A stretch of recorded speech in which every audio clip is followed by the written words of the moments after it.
Le froid hivernal s'accrochait aux rues grises de la ville, un froid humide et persistant qui s'infiltrait à travers les manteaux les plus épais. C'est par un matin aussi maussade qu'Elias Vance, fondateur et PDG de Le Foyer, une chaîne de bistrots appréciée pour sa chaleur et son esprit de communauté, sortit d'un modeste taxi. C'était un homme dont le succès considérable reposait sur une philosophie d'une simplicité trompeuse. Un repas doit nourrir l'âme autant que le corps. Aujourd'hui, cependant, il n'était pas un PDG. Il n'était qu'un homme de plus dans un manteau de laine usé, le visage partiellement dissimulé par le bord bas d'un simple chapeau, une silhouette anonyme se fondant dans l'agitation matinale. Sa destination était une succursale de sa propre création, un lieu qui, selon les murmures inquiets d'un ancien manager de confiance, avait perdu son chemin. Les rapports étaient vagues mais troublants, un moral en chute libre, un roulement constant de personnel et un silence inquiétant là où résonnait autrefois le doux bourdonnement des conversations et les rires chaleureux. Pour Elias, ce n'était pas seulement un problème commercial, c'était un coup personnel. Il avait bâti le foyer à partir des souvenirs vivaces de la cuisine de sa grand-mère, un lieu d'histoire, de fardeau partagé et d'accueil inconditionnel. Il devait voir la vérité par lui-même, sans filtre et à l'improviste. En poussant la lourde porte en chêne, il ne fut pas accueilli par l'odeur familière et réconfortante du pain chaud et du café fraîchement torréfié, mais par une quiétude stérile qui semblait froide et peu accueillante. Une jeune femme se tenait au pupitre d'accueil, les yeux rivés au sol. Un bienvenu au foyer mécanique tomba de ses lèvres, des mots au contraste saisissant et creux avec l'accueil vif et personnel qu'Elias avait autrefois scénarisé pour chaque membre de son personnel. Il fut conduit à une petite table dans un coin sombre, un poste d'observation parfait et discret d'où il pouvait observer le cœur de son restaurant. La salle, bien que non vide, semblait désolée. Les clients mangeaient dans un silence partagé, leurs visages illuminés par la lueur bleue et froide de leur téléphone. Le personnel se déplaçait avec une précision mécanique et sans joie, leurs interactions brèves et impersonnelles, comme des acteurs dans une pièce à laquelle ils ne souhaitaient plus participer. C'est alors que son regard se posa sur un jeune serveur dont le badge indiquait Léo. Il y avait chez lui une diligence discrète et déterminée, une façon prudente de se déplacer entre les tables, les épaules perpétuellement voûtées comme s'il se préparait à un coup qu'il savait imminent. Il prit la commande d'Elias avec une courtoisie discrète. Ses yeux, bien qu'assombris par la lassitude, conservaient une lueur de fierté dans son travail qui n'avait pas encore été éteinte. Au fil de la matinée, Elias observa Léo naviguer dans la salle à manger silencieuse et tendue. Il offrit un sourire sincère, bien que fugace, à un client grincheux, s'agenouilla rapidement pour ramasser le jouet tombé d'un enfant et essuya méticuleusement les tables vides, ses mouvements constituant un petit acte de défi solitaire contre l'atmosphère oppressante. Puis, l'incident se produisit. Un verre, glissant à cause de la condensation, tomba de son plateau et se brisa sur le sol carrelé. C'était un incident mineur, un simple accident, et Léo commença à nettoyer avec une efficacité silencieuse.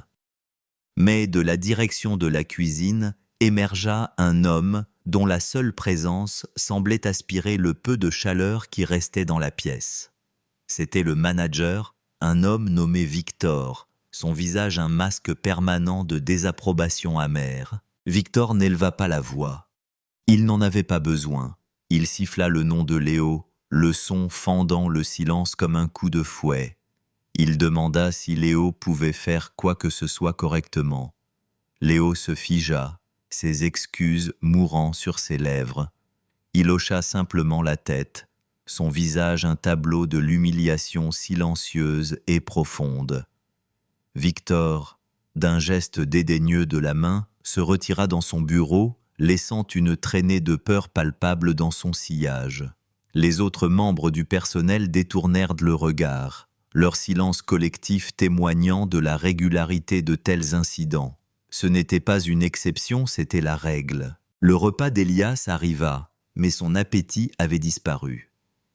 Il avait personnellement rédigé le code de conduite du foyer, un document fondé sur le respect mutuel, une promesse que chaque employé était de la famille et que chaque voix comptait. Assister à ce mépris flagrant et désinvolte de ses principes fondamentaux, dans son propre établissement, ressemblait à une trahison profonde et personnelle. Lorsque son repas fut terminé, Elias posa discrètement un généreux pourboire en espèces sur la table. Alors que Léo venait débarrasser les assiettes, Elias poussa doucement le billet vers lui. Les yeux de Léo s'écarquillèrent, une lueur d'espoir qui fut tout aussi rapidement éteinte par une vague de peur. Il murmura qu'il ne pouvait pas l'accepter, monsieur. Son regard se porta nerveusement vers le bureau du manager. Il expliqua qu'ils avaient un système de pourboire partagé et que tous les pourboires devaient aller dans un pot commun. Il hésita un instant, puis se pencha plus près, sa voix à peine audible. Il avoua qu'il ne voyait jamais leur juste part. Elias hocha lentement la tête, son expression indéchiffrable, une mer calme avant la tempête. Il se dirigea vers le comptoir de caisse où un jeune homme arrogant, qu'Elias apprit plus tard être le neveu de Victor, Alex, traitait les paiements avec un air de suffisance. Elias se tint sur le côté et observa. Il vit Alex manipuler avec dextérité le système de points de vente. En quelques frappes rapides et entraînées, une part importante de chaque pourboire payé par carte de crédit était détournée vers un compte séparé et non autorisé. Un tour de passe-passe numérique qui passait complètement inaperçu du personnel fatigué et intimidé. Le froid extérieur semblait refléter le froid profond qui régnait dans le cœur d'Elias.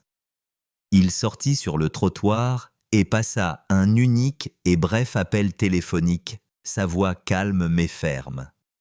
Le lendemain matin, une petite équipe discrète d'auditeurs seniors et de spécialistes des ressources humaines arriva au bistrot, leur présence silencieuse et professionnelle annonçant une tempête qui promettait de renverser le règne de la peur. Tout le personnel fut rassemblé dans la salle à manger, leur visage un mélange d'appréhension profonde et d'espoir fragile. Elias, n'étant plus déguisé et vêtu de son propre costume impeccable, se tenait devant eux. Il ne parla pas de chiffres et de profits, mais de sa vision pour le foyer, une vision de communauté, de dignité et de respect mutuel qui avait été corrompue. Puis, avec une autorité silencieuse et inébranlable, il exposa le stratagème du manager et de son neveu. Les fonds détournés, les salaires rognés, la culture de l'intimidation, tout fut exposé sur un écran de projection à la vue de tous. Les chiffres ne mentaient pas. Dans le silence stupéfait et lourd qui suivit, Elias annonça le licenciement immédiat de Victor et de son neveu. Il tourna ensuite son regard vers le personnel assemblé, sa voix remplie d'une conviction calme et stable. Il leur dit que c'était leur maison, leur foyer, et qu'il était temps qu'ils se la réapproprient. Dans les semaines qui suivirent, une transformation remarquable eut lieu. Le silence oppressant fut remplacé par le doux murmure des conversations et le son occasionnel de rires partagés. Le personnel, désormais dirigé par un nouveau manager promu en interne, se déplaçait avec un sentiment renouvelé de but et de fierté. 2 mois plus tard, Elias retourna au bistrot. Il fut accueilli à la porte par l'arôme familier et merveilleux du pain frais et le son chaleureux d'une conversation animée. Léo, désormais directeur adjoint, s'approcha de lui, non pas avec une déférence nerveuse, mais avec un sourire confiant et sincère. Il souhaita la bienvenue à M. Vance, sa voix remplie d'une fierté tranquille. Elias regarda autour de lui le bistrot animé, les visages de son personnel, maintenant remplis d'un sentiment d'appartenance et de dignité. Il vit une jeune femme, une nouvelle recrue, être patiemment guidée par un serveur expérimenté, leur rire partagé témoignant de l'esprit renouvelé du lieu. Il n'avait pas seulement restauré un restaurant, il avait restauré une communauté. En se préparant à partir, il vit que l'âme du foyer brillait plus fort que jamais. Il l'avait trouvée dans la résilience de ses employés, et cette chaleur silencieuse le suivit dans les rues froides de la ville, un rappel clair que le véritable leadership ne réside pas dans le pouvoir ou le profit, mais dans l'engagement humble et inébranlable envers le bien-être des autres.